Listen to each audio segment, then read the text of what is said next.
અંકલેશ્વર જીઆઈડીસીમાં રહેતા chemical trading કરતા વેપારીએ વ્યાજે લીધેલ ₹50 લાખ સામે 1.26 કરોડ વ્યાજ ચૂકવ્યા છતાં ત્રાસ આપતા 3 વ્યાજખોરોની પોલીસે ધરપકડ કરી કાયદેસરની કાર્યવાહી હાથ ધરી છે।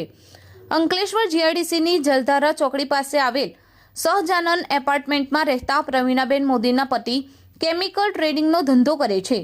તેઓના પતિને વ્યાજખોર અફઝલ ફજલ રહેમાન પઠાણ પાસે 4% વ્યાજ ઉપર 50 લાખ રૂપિયા લીધા હતા, જે માટે સિક્યુરિટી પેટે 25 લાખના 2 ચેક આપ્યા હતા અને જ્યાં સુધી 50 લાખ પરત નહીં આપો ત્યાં સુધી દર મહિને 2.15 લાખ જમા કરાવવા માટે કહ્યું હતું, જે બાદ 45 મહિના સુધીમાં 96.75 લાખ અને 30 લાખ ઓનલાઈન મળી કુલ 1.26 કરોડ ચૂકવ્યા હોવા છતાં વ્યાજખોરો દ્વારા 50 લાખ રૂપિયા માંગી ધમકીઓ આપી રહ્યા હતા। આ અંગે યોગેશ મોદીના પત્ની પ્રવીણાબેને અંકલેશ્વર જીઆઈડીસી પોલીસ મથક ખાતે વ્યાજખોર અફઝલ પઠાણ સહિત 3 ઇસમો વિરુદ્ધ ફરિયાદ નોંધાવી હતી। પોલીસે વ્યાજખોરો સામે ગુનો નોંધી અફઝલ પઠાણ, તોસીફ શેખ અને જુબેર શેખ નામના શખ્સોને ઝડપી તેઓ વિરુદ્ધ કાયદેસરની કાર્યવાહી હાથ ધરી છે। ઝડપાયેલ આરોપી અફઝલ પઠાણ ગેરવ્યાજબી રીતે લોકોને ઊંચા વ્યાજે નાણાં આપી તેની પઠાણી ઉઘરાણી કરતો હોવાનું પોલીસ તપાસમાં બહાર આવ્યું છે। સાથે જ આરોપી સામે અગાઉ આર્મ્સ એક્ટ સહિતના ગુના પણ નોંધાઈ ચૂક્યા છે। અંકલેશ્વર જીઆઈડીસી પોલીસ સ્ટેશનમાં એક ગુનો દાખલ કરવામાં આવ્યો છે, જેમાં કલમ 308(2), 308(5), 352, 351(2), 351(3), 54 તથા ગુજરાત નાણાં ધીરધાર અધિનિયમની કલમ 40, 42A તથા 42DE મુજબનો આ ગુનો દાખલ કરવામાં આવ્યો છે। જેમાં હકીકત એવી છે કે જે આરોપી જે છે અફઝલ ફજલ રહેમાન પઠાણ રહે ભરૂચ, તેઓ આ વિસ્તારમાં ભરૂચ જિલ્લામાં તથા અંકલેશ્વરના વિસ્તારમાં વેપારીઓને તથા અન્ય લોકોને ઊંચા વ્યાજે પૈસા નાણાં ધીરતો હતો, પૈસા આપતો હતો।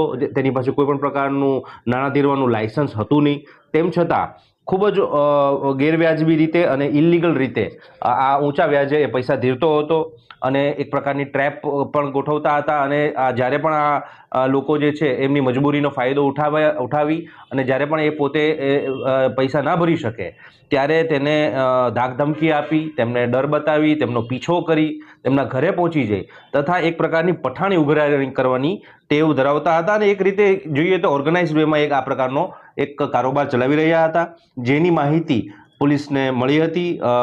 જે ફરિયાદી જે છે મોદી પરિવાર છે એ આમાં થોડું ટોર્ચર અનુભવી રહ્યું હતું અને પોલીસ પાસે આવતા પોલીસે તાત્કાલિક એક્શન લઈ તેની વિરુદ્ધ ગુનો દાખલ કર્યો છે। લગભગ 50 લાખ જેટલા રૂપિયા છે એ વ્યાજે આપવામાં આવ્યા હતા, જેમાં 45 મહિના સુધી લગભગ 2,15,000ના 45 હપ્તા એમ કરીને 96,75,000 તથા 15 મહિના સુધીના વ્યાજના 2 લાખના 15 હપ્તા એમ કરીને 1,26,75,000 જેટલા પૈસાનો આમાં વ્યવહાર પણ અમારા ધ્યાનમાં આવ્યો છે પ્રાથમિક દ્રષ્ટિએ।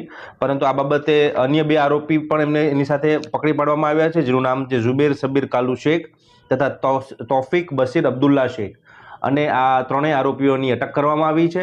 આ જે મુખ્ય આરોપી જે છે અફઝલ ફજલ રહેમાન સૈયદ રહેમાન પઠાણનો, તેની વિરુદ્ધ અન્ય પણ 2 ગુનાઓ છે। 2023માં આર્મ્સ એક્ટનો ગુનો પણ એમની વિરુદ્ધ નોંધાયેલો છે અને 2019માં પણ એક ગંભીર ગુનો 452, 323, 504, 506(2) હેઠળનો ગુનો નોંધવામાં આવ્યો છે।